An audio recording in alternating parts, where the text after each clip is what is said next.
J'espère que tout roule pour vous vraiment, parce qu'aujourd'hui, on reparle du fameux monsieur Tebboune, oui, ce grand homme, ce héros autoproclamé de la cause palestinienne. Vous vous souvenez bien sûr de sa sortie théâtrale au sommet de la Ligue arabe à Alger en novembre 2022. Il nous l'avait annoncé solennel. Moi, personnellement, je prends les rênes du dossier palestinien. Pas un autre, moi seul. Presque comme une promesse divine, il s'était engagé à veiller à garantir, à assurer. Et nous, naïvement, peut-être, on y avait cru. Alors, où en est-on? La Palestine a-t-elle trouvé la paix qu'il promettait? Les Palestiniens ont-ils enfin vu naître cet État dont on leur parle depuis des décennies? Un pays réel, souverain, délimité, où ils pourraient enfin vivre libres et dignes? À M. Abdelmadjid Tebboune, toujours prompt à brandir l'étendard palestinien dès qu'il faut redorer l'image d'un régime essoufflé. Pendant des années, il nous a martelé que l'Algérie serait l'exception absolue dans le monde arabe, le seul État à ne jamais courber l'échine devant Israël, le dernier bastion refusant toute normalisation. Et surtout le défenseur indéfectible d'une résistance armée qu'il qualifiait lui-même de légitime face à l'oppression sioniste. Bref, un discours musclé calibré pour flatter la galerie. Mais voilà qu'hier, sans crier gare, ce même régime, par sa voix, donne son feu vert pour un vote, pas n'importe lequel, un soutien officiel à une résolution américaine sur Gaza. Et attention pas, une résolution anodine, celle-ci prépare en réalité le terrain pour désarmer, oui, désarmer ceux que l'Algérie encensait encore hier comme des combattants pour la liberté. Évidemment, silence radio côté officiel, on préfère éviter de prononcer ce mot-là. On maquille, on noie le poisson. Mais le fond est clair, cette décision revient à tirer un trait sur l'un des principes les plus répétés par le pouvoir algérien depuis des décennies. Pendant des années, l'Algérie s'est fermement opposée à toute tentative de coller l'étiquette de terroriste au Hamas. Non seulement elle a ouvert grand ses portes au mouvement en 2022, et pas une, mais bien deux fois pour lui dérouler le tapis rouge et signer ce qu'on a appelé avec fierté la déclaration d'Alger. C'était le grand moment de médiation nationale Alger, jouaient les entremetteurs entre le Hamas et les autres factions palestiniennes, dans une tentative de créer une façade d'unité. Ce fameux accord du 14 octobre 2022, souvenez-vous bien, devait cimenter cette union sacrée de la résistance palestinienne. Et puis, hop, coup de théâtre. L'Algérie de Tebboune, elle, qui s'était érigée en défenseuse intransigeante du droit des Palestiniens, a résisté y compris par les armes contre la colonisation et la répression imposée par l'entité sioniste. Cette même Algérie-là vient tout juste à la stupéfaction générale d'appuyer une résolution américaine. Oui, vous avez bien entendu. Le 17 novembre 2025 à New York, au Conseil de sécurité de l'ONU, l'Algérie, membre non permanent, a choisi son camp. Elle n'a pas hésité. Elle a dit oui à un texte pondu par l'administration Trump. Autant dire que les convictions cette fois ont été rangées dans un tiroir bien fermé. Et devinez quoi, l'Algérie a dit oui. Oui, 3 fois oui. Elle n'a pas hésité une seconde.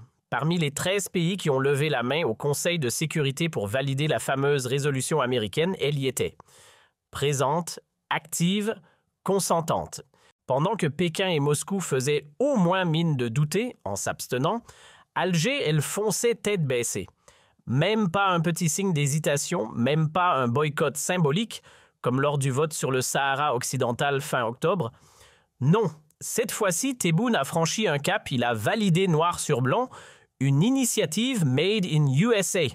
Et là, autant vous dire que j'ai failli tomber de ma chaise. L'Algérie qui endosse une résolution américaine sur Gaza, sérieusement. Une décision qui, il faut l'admettre, sans détour, sonne comme le glas de la résistance palestinienne. Oui, cette fameuse résistance qu'Alger défendait bec et ongles depuis des décennies, comme un droit sacré des peuples, à se libérer, y compris les armes à la main. Cette position, ce pilier de sa diplomatie, ce totem de sa politique étrangère, balayé. La résolution en question. Un texte qui enterre purement et simplement le rêve d'une Palestine indépendante, conquise par la lutte.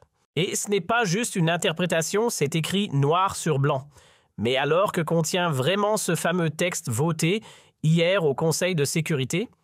Que dit noir sur blanc cette résolution américaine fraîchement adoptée sous la bénédiction des Nations Unies? Accrochez-vous, en première ligne, elle valide ce qu'on appelle un plan de paix, Pour Gaza, un projet signé Donald Trump, vendu comme solution miracle. Jusque-là, ça sentait déjà le piège. Mais entrons dans le concret, ce plan ouvre la voie à une force internationale de stabilisation censée veiller à la sécurité des frontières de Gaza en étroite coordination avec Israël et l'Égypte. Oui, vous avez bien lu. Et ce n'est que le début. Deuxième mesure phare, la démilitarisation complète de Gaza. Fini les armes. Et troisième pilier de ce plan, le désarmement forcé de tous les groupes armés non officiels en clair, c'est le Hamas qui est visé. Plus de fusils, plus de roquettes, plus de résistance armée. Le message est limpide, toute lutte par les armes est désormais interdite. Et là, ironie suprême, l'Algérie qui n'a jamais voulu classer le Hamas comme groupe terroriste et qui s'en est toujours distingué fièrement, vient indirectement de cautionner leur démantèlement. Ce qu'elle appelait autrefois résistance légitime, devient aujourd'hui par son vote un simple obstacle à écarter. Pendant des années, Alger n'a jamais flanché pour elle. Le Hamas n'était pas une menace, mais un symbole de résistance, un bras armé de la dignité palestinienne. C'était clair, assumé, martelé. Alors expliquez-moi comment cette même Algérie a-t-elle pu hier approuver un texte qui exige sans détour le désarmement total, non seulement du Hamas, mais aussi du djihad islamique, autrement dit la liquidation de tous les groupes que l'Occident classe comme terroristes, mais qu'elle jusqu'à hier appelait fièrement résistants. Et ce n'est pas fini dans la foulée, la résolution prévoit aussi la démilitarisation intégrale de Gaza. Autant dire qu'on arrache le dernier fusil des mains de ceux qui luttent. Mais attendez, le meilleur reste à venir. Accrochez-vous bien. Ce texte donne jusqu'au 31 décembre 2027 pour qu'un soi-disant comité de paix, un gouvernement de transition prenne les commandes de Gaza. Et devinez qui sera à sa tête. Non, ce n'est ni l'ONU, ni la Ligue arabe, ni même une autorité palestinienne. Non, non, c'est Donald Trump en personne. Oui, vous avez bien entendu, c'est l'ancien président des États-Unis qui devient le tuteur officiel de Gaza. Et là, plus de doute, l'Algérie ne s'est pas juste inclinée, elle s'est allongée de tout son long devant Trump. À ce niveau-là, ce n'est plus de la diplomatie, c'est de la soumission XXL. Mais alors sérieusement, comment peut-on imaginer une seule seconde que Gaza soit placé sous la tutelle directe de Donald Trump, pas l'ONU, pas la Ligue arabe, pas une coalition internationale? Non! Donald Trump en solo au sommet d'un comité de paix censé gérer un territoire palestinien.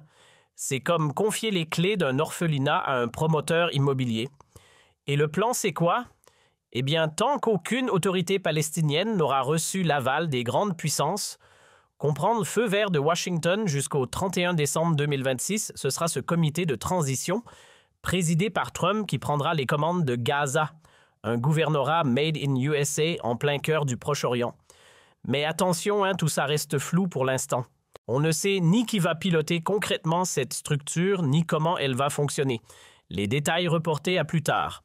En revanche, ce qui est déjà clair comme de l'eau de roche, c'est ceci, la résistance armée palestinienne telle que l'Algérie l'a toujours défendue dans sa rhétorique officielle est rayée de la carte.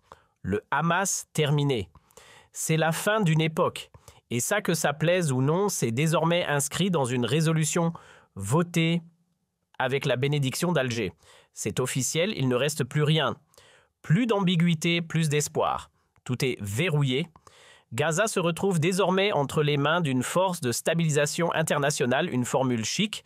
Pour dire qu'on va nettoyer militairement le terrain, on parle de démilitarisation, de désarmement complet de tous les groupes armés non gouvernementaux. Le mot terroriste n'apparaît nulle part, bien sûr, on garde les formes, mais tout le monde sait très bien qu'il s'agit du Hamas et du djihad islamique. Ah, et bien sûr, on nous glisse dans le lot une belle promesse: protéger les civils et créer une police palestinienne. Très bien, mais qui va la former, qui va la diriger? Mystère total. Aucun nom, aucune structure, aucun calendrier, tout est flou. Et comme si ça ne suffisait pas, on nous sort un comité de paix censé faire office de gouvernement de transition. Sa mission: gérer Gaza, contrôler Gaza, superviser Gaza, bref, prendre le pouvoir. Et qui sera à sa tête? Suspense, non pas l'ONU, pas les pays arabes.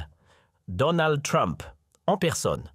Conclusion: Gaza, à partir d'aujourd'hui, entre officiellement dans l'ère du protectorat américain déguisé. Directement ou indirectement, peu importe. La réalité étant là, les clés de la maison palestinienne sont désormais dans la poche de Washington. Désormais, c'est acté, plus aucun groupe de résistance ne pourra lever le petit doigt face aux offensives de l'armée israélienne. Fini les ripostes, fini les opérations de défense, tout a été neutralisé diplomatiquement. Et ce n'est même pas comme si l'Algérie avait tenté un geste de protestation. Non, elle n'a ni boycotté, ni voté contre, ni même choisi l'abstention. Elle a tout simplement validé. Et c'est là que l'absurde atteint son sommet, parce que cette résolution, dans son essence même, piétine tout ce que l'Algérie prétend défendre depuis 1962. Où est passée la fameuse ligne rouge, celle d'un État palestinien libre d'un peuple, ayant le droit de se soulever contre l'occupation, contre la colonisation, contre l'agression étrangère? Et cette Palestine avec des frontières claires que l'Algérie jurait vouloir voir rétablies dans leur intégralité? Aujourd'hui, tout ce discours est balayé d'un revers de main, par ceux-là même qui se disaient garants de ces principes. Ce texte américain voté sans broncher, c'est littéralement l'anti-Algérie si l'on se fie à tout ce que le pays prétend défendre depuis son indépendance. Et encore pire, c'est l'exact opposé de la ligne de conduite du régime Tebboune depuis 2020. Tu te souviens, c'était l'époque où le Maroc, les Émirats et d'autres capitales arabes se ruaient pour normaliser avec Israël. Et là, qu'a fait Tebboune? Il est monté sur le toit du monde criant que l'Algérie, elle ne pliera jamais. Jour après jour, conférence après conférence, ses ministres et lui nous ont martelé que la Palestine était sacrée, que l'Algérie était prête à envoyer son armée, non pas pour se battre, mais pour construire des hôpitaux à Gaza. On nous a noyés sous la propagande. Tebboune devenait le protecteur suprême des Palestiniens. C'est lui qui a accueilli le Hamas, c'est lui qui a organisé la rencontre historique des factions palestiniennes à Alger. C'est lui qui nous expliquait droit dans les yeux que la résistance face à la colonisation était un droit légitime et inaliénable. Mais ce Tebboune-là, il a disparu, évaporé, effacé. Aujourd'hui, face à Donald Trump, on découvre une version pliable, soumise, méconnaissable du président algérien. Et ce ne sont pas des impressions, ce sont les faits. Il suffit de relire la déclaration d'Alger du 14 octobre 2022, signée par 14 factions palestiniennes, dont le Hamas. Ce même Hamas que cette résolution s'apprête à désarmer, museler, neutraliser. Interdit de porter les armes. Interdit de commander Gaza. Le revirement est total et criant. Souvenez-vous de ce fameux 14 octobre 2022 à Alger. Ce jour-là, face aux caméras, aux micros et aux applaudissements soigneusement orchestrés, Abdelmadjid Tebboune prenait la parole comme un chef d'orchestre de la cause palestinienne. Il déclarait d'un ton grave « La Palestine a été la cible de tant de tragédies, de pièges, de manigances, mais aujourd'hui, par la volonté divine, nous sommes témoins d'un tournant historique, d'un retour à la normalité. » Et il ne s'arrêtait pas là. Il promettait la main sur le cœur la création d'un véritable État palestinien souverain, fondé sur les frontières de 1967, avec Jérusalem-Est pour capitale. Rien que ça. Mais ce n'est pas tout. Dans son élan messianique, il affirmait aussi que l'unité nationale était une priorité, qu'il fallait renforcer l'OLP en tant qu'unique représentant légitime, impliquer toutes les factions et mettre fin aux divisions internes. Des mots très beaux, très forts, très solennels, et pourtant 2 ans plus tard, que reste-t-il? Un virage à 180 degrés. Gaza, aujourd'hui, ne sera ni entre les mains de l'OLP, ni sous le contrôle d'une quelconque autorité palestinienne. Non. La gestion du territoire sera confiée à un organisme international. Et comble de l'ironie, les Palestiniens n'auront même plus le droit de se défendre. Même pas celui de porter une arme. Voilà ce que Tebboune a approuvé sans sourciller. Voilà ce que l'Algérie a voté. Une capitulation diplomatique. Retour en octobre 2022 lors de la fameuse déclaration d'Alger. Ce jour-là, le discours était tout autre. On n'était pas dans les votes timides ou les demi-mesures diplomatiques. L'Algérie clamait haut et fort que les Palestiniens avaient le droit de résister, de se battre. Et pas seulement ça, elle appelait solennellement toutes les factions à s'unir, à faire front commun pour construire un véritable État palestinien libre et souverain, basé sur les frontières de 1967. Mais si on compare ça à ce qui a été validé avec la résolution américaine, c'est le jour et la nuit. Aucun rapport. Zéro continuité. Rien à voir avec ce qu'Alger avait signé fièrement un an plus tôt. Et comme si ce virage ne suffisait pas, remontons à fin novembre 2023, à la veille de la journée internationale de solidarité avec le peuple palestinien. Abdelmadjid Tebboune, dans un message officiel, affirmait encore sans trembler que l'Algérie resterait fidèle à son engagement indéfectible envers la lutte du peuple palestinien. Une lutte qualifiée de légitime pour une cause juste, afin de récupérer tous ses droits non négociables, en commençant par la création d'un État indépendant, avec Jérusalem pour capitale. Des déclarations fortes, sans ambiguïté. Mais aujourd'hui, à la lumière de ce qu'il a voté, c'est tout le contraire qu'il cautionne. Je le répète parce que c'est Abdelmadjid Tebboune lui-même qui l'a dit, et pas une seule fois, l'Algérie soutient la lutte légitime du peuple palestinien et défend sa cause juste. Très bien. Mais alors explique-moi une chose, comment 2 ans plus tard, en 2025, le 17 novembre, précisément ce même régime peut-il voter une résolution qui fait exactement l'inverse? Un texte qui désarme les factions palestiniennes, qui met fin à toute forme de résistance organisée et qui, cerise sur le gâteau, place Gaza sous la tutelle d'un comité dirigé par le président américain en personne. Sérieusement, ce n'est plus une contradiction. C'est une trahison en règle de ses propres principes.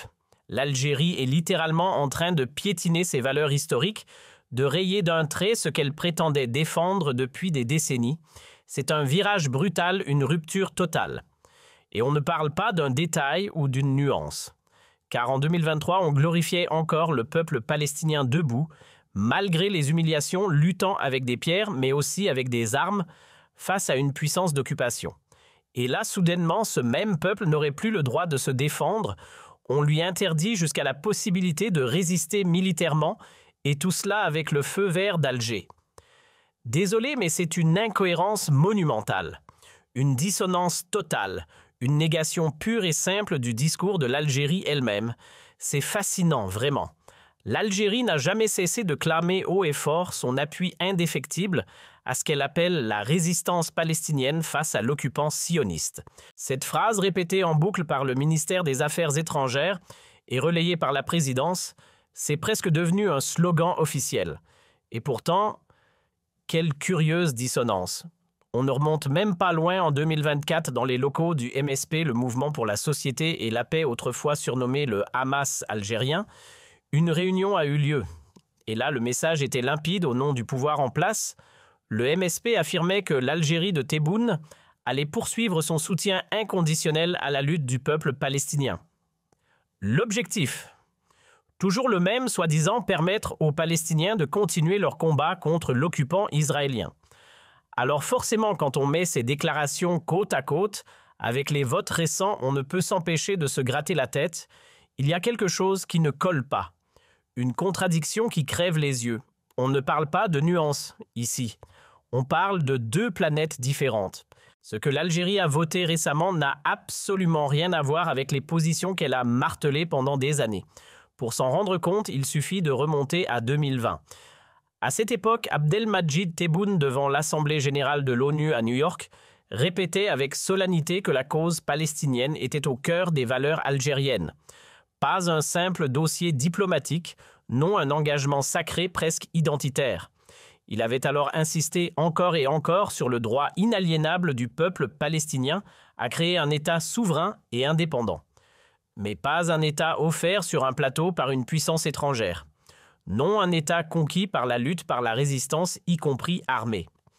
Et c'est bien cela qu'Alger défendait le droit de se battre. D'ailleurs, elle n'a jamais mâché ses mots pour critiquer ceux qui étiquetaient le Hamas comme organisation terroriste. Non, pour l'Algérie, le Hamas, c'était la résistance, pas le terrorisme. Et là, en un vote, tout s'effondre. Ce virage brutal, inattendu, presque surréaliste dans la diplomatie de Tebboune, c'est un autodémenti. Il se renie, il s'efface, il s'effondre sur ses propres promesses. Un retournement spectaculaire, déconcertant. Et voilà que la diplomatie algérienne entre en scène pour tenter d'éteindre l'incendie. Lors d'un point presse improvisé, le ministre des Affaires étrangères, Ahmed Attaf, s'est lancé dans un exercice périlleux justifier l'injustifiable.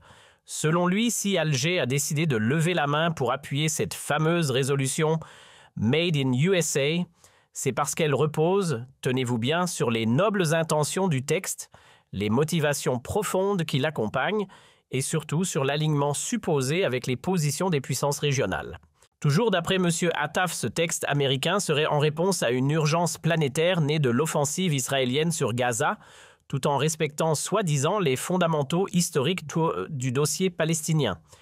La résolution, dit-il, appelle à un cessez-le-feu strict, s'oppose à toute relance de l'agression israélienne et cerise sur le gâteau prévoit le déploiement d'une mission internationale pour sécuriser Gaza. On franchit, paraît-il, un cap historique dans la protection du peuple palestinien. Mieux encore, on y affirme refuser catégoriquement tout déplacement forcé et on dénonce toute tentative israélienne de mettre la main sur Gaza par la force. Voilà, c'est dit. Mais qui y croit encore? Et voilà, on appelle ça chez nous l'argument à la sauce algérienne. Un raisonnement bancal truffé de contre-vérités cousues de fil blanc. C'est le grand art de la justification creuse version diplomatie made in Alger, l'évitement, l'hypocrisie, le rattrapage maladroit.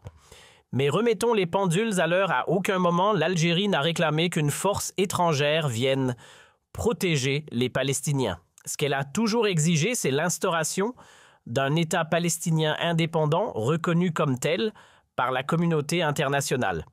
Et jamais, au grand jamais, Alger n'a accepté l'idée que le Hamas puisse être assimilé à un groupe terroriste.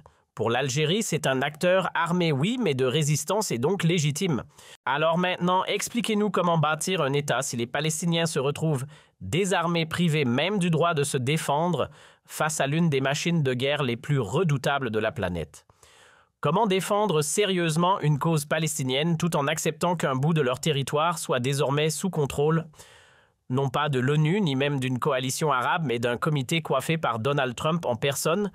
Ce n'est plus de la diplomatie, c'est du théâtre. Et encore du mauvais théâtre. Alors maintenant, on nous explique sans rire que la diplomatie algérienne serait restée droite dans ses bottes, fidèle à elle-même, cohérente, du début à la fin de son mandat au Conseil de sécurité qui touche à sa fin en 2025. Franchement, personne n'achète cette version. Elle ne convainc ni les sceptiques, ni même les alliés. C'est un choc, un vrai. Et pourtant, il y avait des options. L'Algérie n'était pas obligée d'applaudir des deux mains. Elle aurait pu se contenter d'un silence diplomatique, s'abstenir comme l'ont fait Moscou et Pékin. C'était une façon élégante de dire non sans dire non. Tu ne veux pas t'aligner contre Washington. Très bien, tu crains les représailles de l'oncle Sam. On peut comprendre.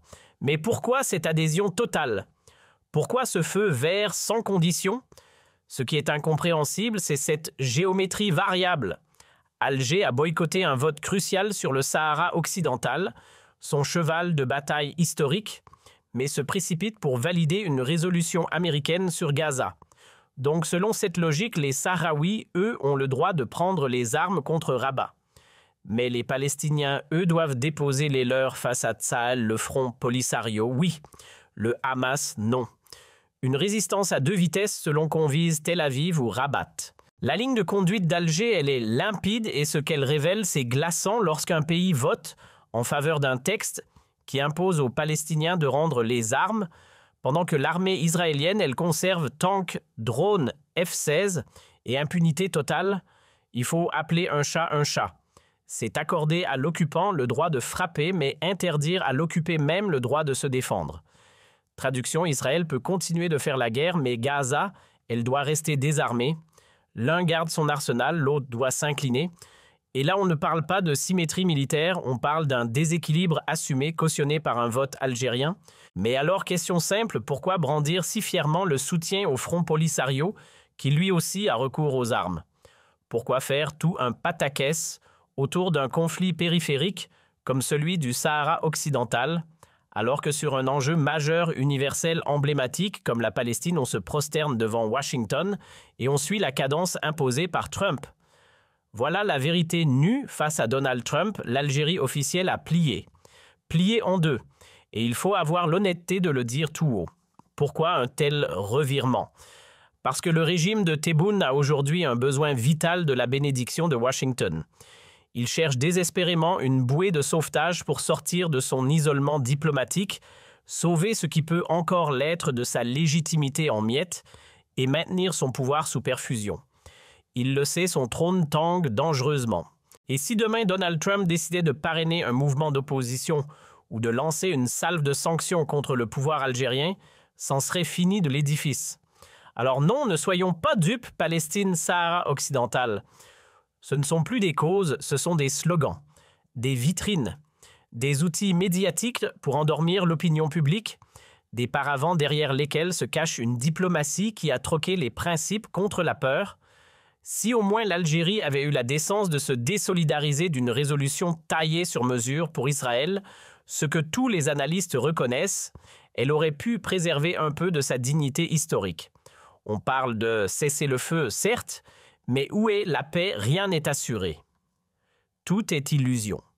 Pour qu'une paix véritable voie enfin le jour encore, faudrait-il qu'un État palestinien réel puisse respirer avec ses frontières reconnues, ses institutions, ses structures, qu'elles soient modestes ou élaborées. Et surtout qu'on admette une évidence, un peuple a le droit de se défendre. Pourquoi l'arsenal serait-il un privilège réservé uniquement à Israël? Au nom de quoi les Palestiniens devraient-ils être les seuls à se présenter désarmés face à une puissance militaire redoutable? Or, cette idée, pourtant au cœur de la doctrine algérienne pendant des décennies, elle n'a même pas été murmurée. Ces principes qui constituaient l'ADN diplomatique de l'Algérie semblent s'être volatilisés. L'Algérie qui soutenait la Palestine, qu'elle ait raison ou tort, n'existe plus. Aujourd'hui, sous Tebboune, un autre refrain domine, ce n'est plus Palestine toujours, mais Trump, quoi qu'il arrive. Victime ou bourreau, le camp est choisi. Voilà la triste réalité. Alors là, aujourd'hui, Ahmed Attaf s'est lancé dans un numéro d'équilibriste. Un vrai? Son objectif? Nous faire avaler que l'Algérie, en votant cette résolution, n'a pas trahi sa ligne de conduite historique, qu'elle serait restée fidèle à ses engagements, à ses principes, à son attachement à la cause palestinienne. Franchement, c'est l'inverse complet qui s'est produit. L'Algérie a piétiné tout ce qu'elle affirmait défendre ses repères diplomatiques, son héritage idéologique, sa cohérence internationale, et surtout, sa dignité. Elle aurait pu dire non, ou au moins se taire, s'abstenir, refuser de se compromettre, mais non, elle a validé, elle a approuvé. Et ce qu'on a vu le 17 novembre 2025 à New York, ce n'est pas un simple vote, c'est une fracture historique, une gifle symbolique à toutes les valeurs que l'Algérie clamait haut et fort depuis des décennies. Ce jour-là, le régime a prouvé qu'il était prêt à vendre toutes ses causes sacrées pour acheter un peu de silence, un peu de soutien, un regard bienveillant du patron du moment, Donald Trump.